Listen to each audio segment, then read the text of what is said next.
ব্রিগেডে সভা করতে গেলে বা সেনাবাহিনীর এলাকায় সভা মঞ্চ যাই আপনাকে করতে হয়, বিজেপি ক্ষমতায় থাকলেও বিজেপিকে তার পারমিশন নিতে হয়, মমতা বন্দ্যোপাধ্যায়কেও পারমিশন নিতে হবে, সিপিএমকেও নিতে হবে, আইএসএফকে নিতে হবে, আপকেও হলেও নিতে হবে। এটাই নিয়ম। মমতা বন্দ্যোপাধ্যায়ের লোকাল অথরিটির কাছ থেকে দুদিনের পারমিশন নেওয়া ছিল।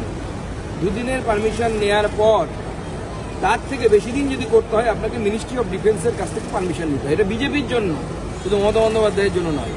আমি যতদূর খবর পেয়েছি আর্মির কাছ থেকে বারবার জানানো হয়েছে যে আপনাদের সময়সীমা পার হয়ে গেছে, আপনার ব্যবস্থা নিন। মানে মমতা বন্দ্যোপাধ্যায় মিথ্যে কথা বলছেন।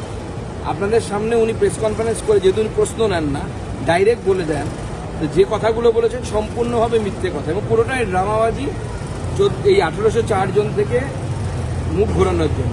আগামীকাল যদি আরও কিছু বিতর্ক হয় তৃণমূলের মধ্যে গোষ্ঠীদ্বন্দ্বের ব্যাপার দেখতে পাবেন, ওটাও একই কারণে, ক্যামেরাটা যেন ওদিকে ঘোরে, 1804-এ যেন ক্যামেরা বেশিক্ষণ না থাকে।